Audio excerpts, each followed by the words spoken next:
مراجعنا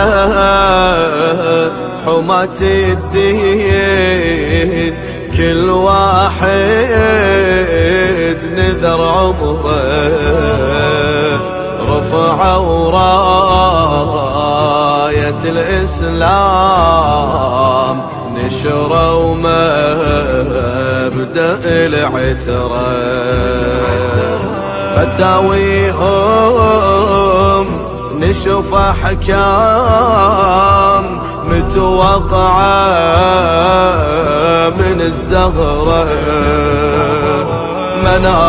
مناهجهم باسم حيدر على الحكمة وعلى الفطرة.